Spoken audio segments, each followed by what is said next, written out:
네, 안녕하세요. 여러분들의 구독과 좋아요로 이 채널이 유지되고 있습니다. 네, 영상 속도는 1.5배를 추천드리고요. 항상 구독자님, 멤버십 회원님들에게 감사하다라고 말씀을 드리면서, 자, 이번 내용은 비트코인 여전히 더 좋은 호재들이 아직도 많이 남아져 있는 실정입니다.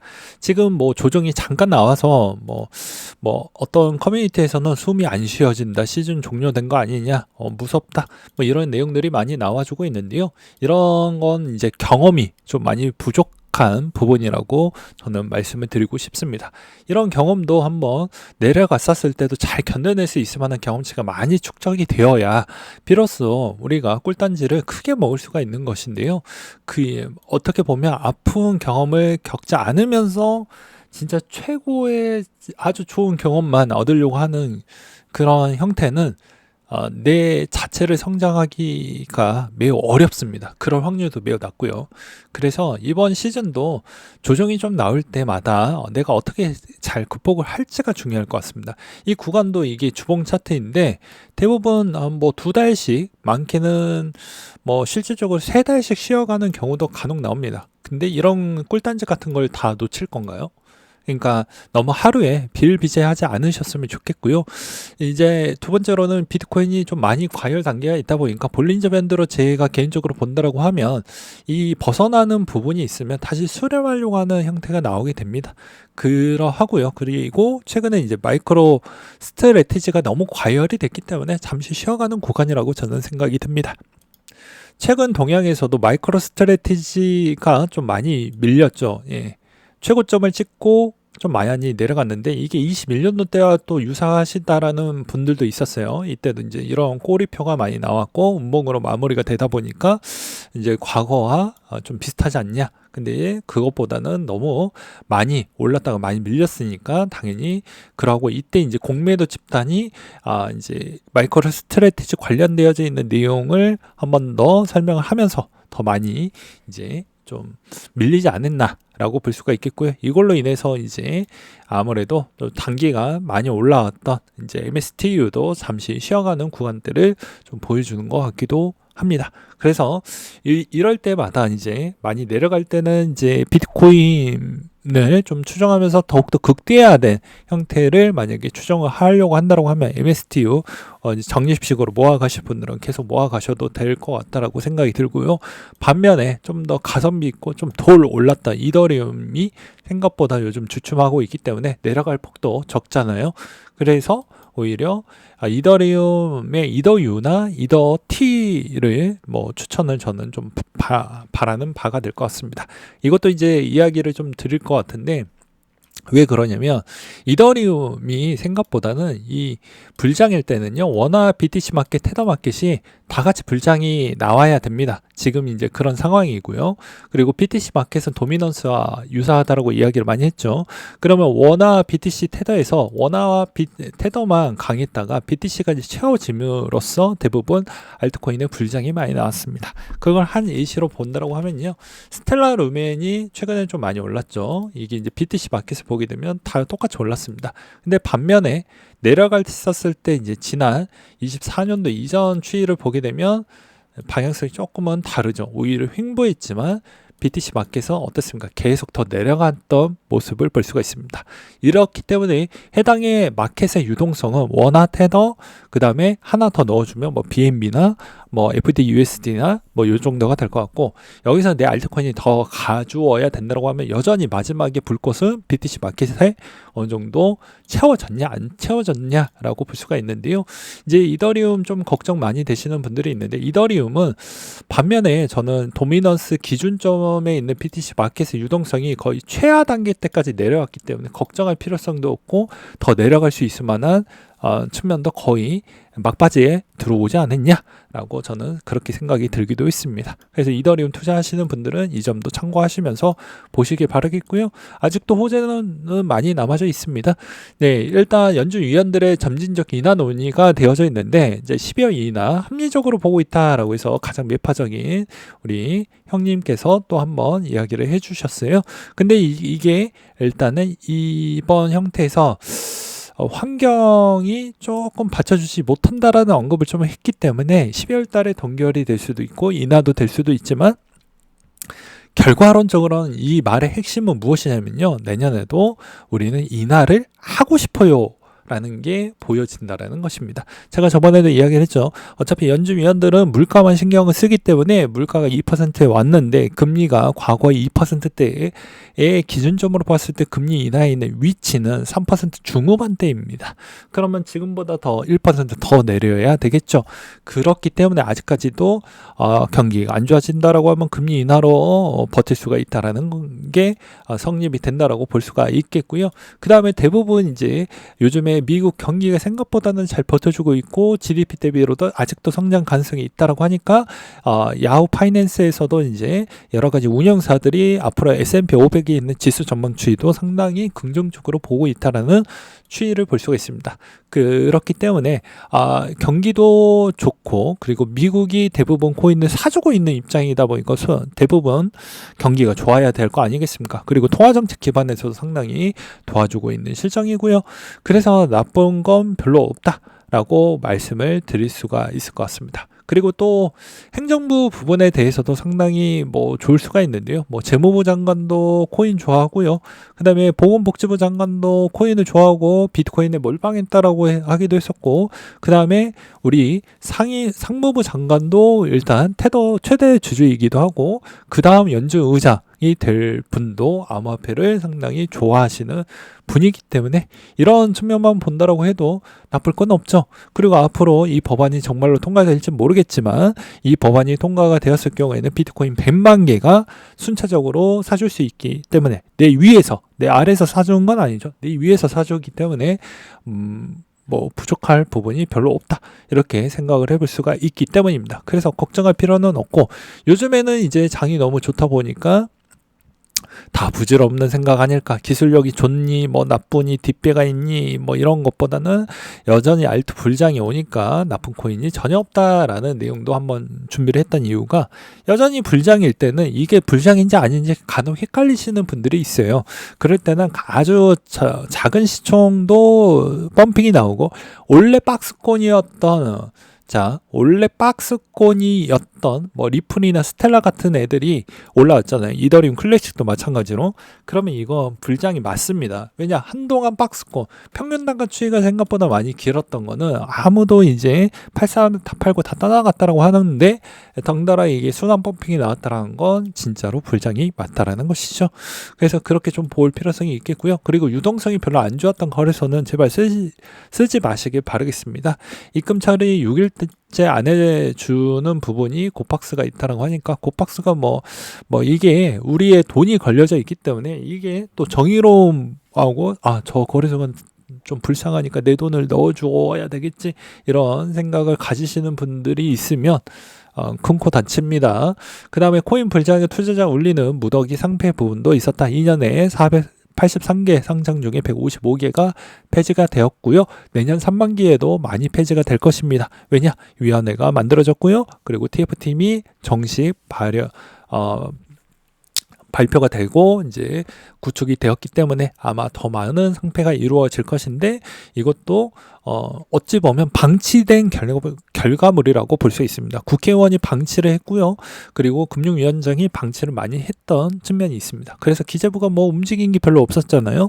그렇기 때문에 이 판이 이렇게까지 커졌고 그 다음에 피해자도 많이 속출을 했다라고 저는 표현하고 싶습니다. 그 사람들이 이 코인을 정말 제대로 알고 투자했던 사람이 얼마나 있겠습니까? 별로 없겠죠. 그러면 당연히 국가가 어느 정도 제도적으로 개입을 해야 되는데 그런 게 너무너무 아쉽고 너무너무 부족했다.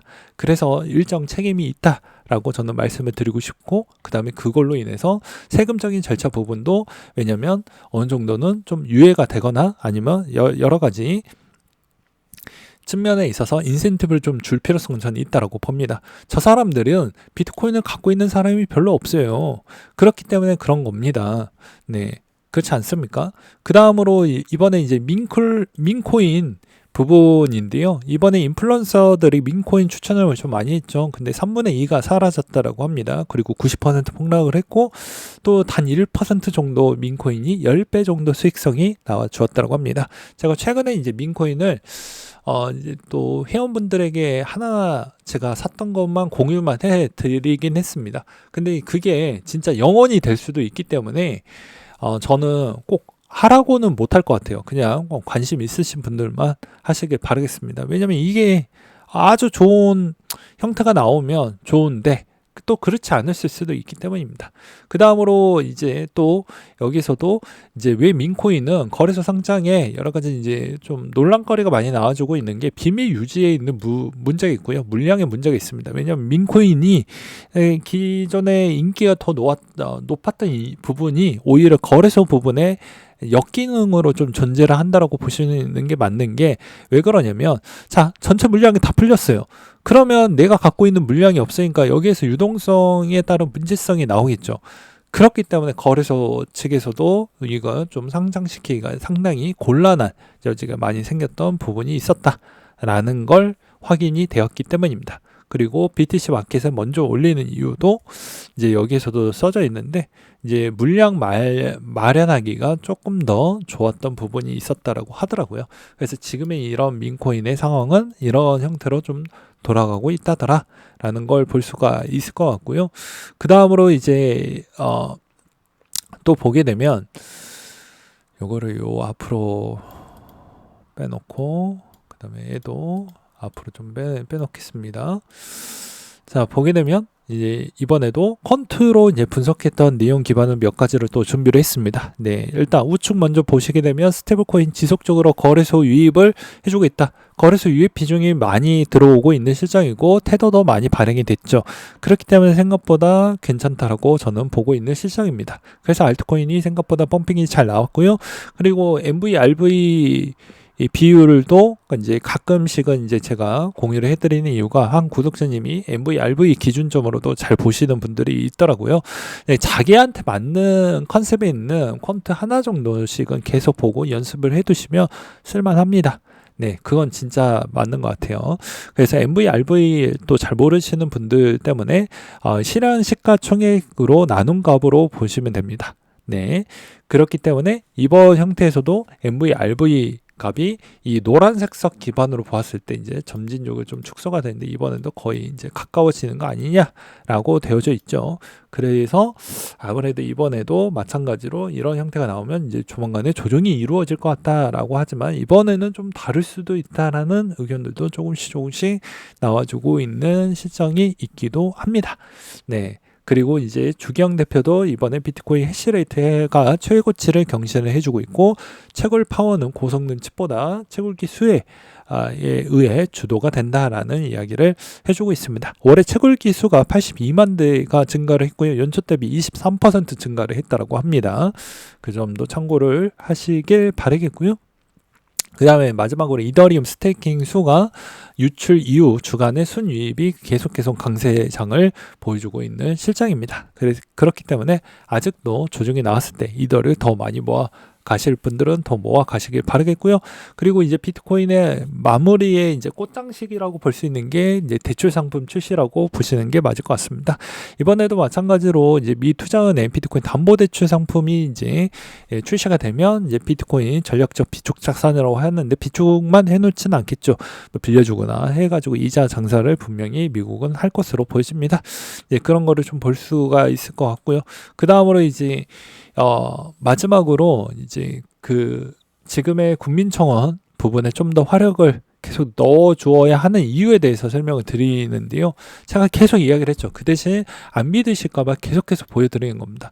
연도별 행정소송 접수 건수가 해마다 늘고 있어요.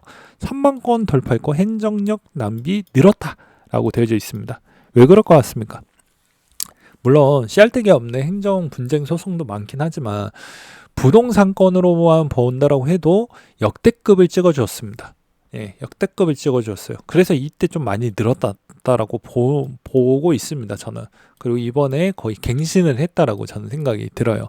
그래서 행정소송 비중은 저는 오히려 4만 건 이후부터 나왔던 거는 이런 측면이 좀 있다. 라고 생각을 합니다. 그러면 코인도 마찬가지로 이제 세무서나 이런 쪽 가면 또 이걸 내가 왜 내야 되냐 하면서 분쟁의 여지가 많이 나오겠죠. 왜냐? 유권 해석이 다 제각각이기 때문입니다. 그러면 여러분들이 소송을 걸 때는 항상 비싼 거를 끊어서 하시길 바란다고 제가 누누이 설명을 했죠. 핵심은 국세청 올해 3만기 100억 이상 고액소송 패소율 64.7%, 6대 대형 로펌 상대 패소율 34%로 50억 이상 고액 소송 패소율 59.3%, 6월 말 외부 변호사 패소율 45%, 전체 패소율 12.1%로 3.7배라고 나와져 있습니다. 근데 이럴 수밖에 없는 이유 중에 하나는 뭐 여기서도 보게 되면 이거 문제가 있다 뭐 이렇게 많이 나와주고 있는데, 자, 소송 건수가 늘 수밖에 없는 게 뭐 이분이 잘못했다라고 볼 수는 없어요. 양당 둘 다 개같이 일을 뭐같이 하니까 그런 것이죠. 저는 그렇게 좀 표현하고 싶습니다. 그래서 실질적으로 이런 조세행정 소송에 따른 추이를 본다라고 하면 여러분들은 좀 아셔야 되는 게, 그 좀 말도 안 되는 건 국세청이 질 수밖에 없어요. 국세청이 비싼 그런 거를 쓸 수가 없기 때문입니다. 그래서 더 유리한 고지가 있고요. 집단 소송을 걸어서 나중에 세금이 만약에 되었을 때 분쟁과 뭐 그런 게 좀 있다라고 하면 제발 여러분들은 비싼 로펌을 쓰셔가지고 모든 걸 다 챙겨가시길 바라겠습니다. 진짜 이게 거짓말이 아니고 부동산 한때 있었을 때 대부분 골러갔어요. 대부분 다 집니다. 이기는 게 거의 어려울 정도입니다. 특히나 부동산 부분에서 이게 좀 많이 있었죠. 왜냐면 매 달마다 바뀌는데 상식적으로 봐도 지는 게임입니다. 그것도 매 달마다 바뀌었는데 그걸 누가 압니까? 세무사도 그때는 잠시 부동산 건은 받지 않는다라고 했고, 중개사님들도 그때 매 달마다 바뀌어서 그러니까 업데이트 받는 게 너무 어렵다. 나 차라리 잠시 쉴랜다. 이러했던 시점이 몇 년 안 됐어요. 2년밖에 안 됐기 때문에 진짜 그때 좀 많이 파장이 컸었죠. 이번에도 마찬가지라고 보시면 될 것 같습니다. 그래서 이런 감정 소비, 그리고 시간 낭비, 돈 낭비 이런 거를 다 해야 되겠죠. 그래서 여러분들 진짜 얼마나 우리를 대표하는 사람이 누가 되어야 되고 우리의 목소리를 잘 들어줄 수 있는 사람이 누가 되느냐에 따라서 정말 달라질 수 있다라고 말씀을 드리면서 이상으로 마치도록 하겠습니다. 절대 정치적 색깔은 없습니다.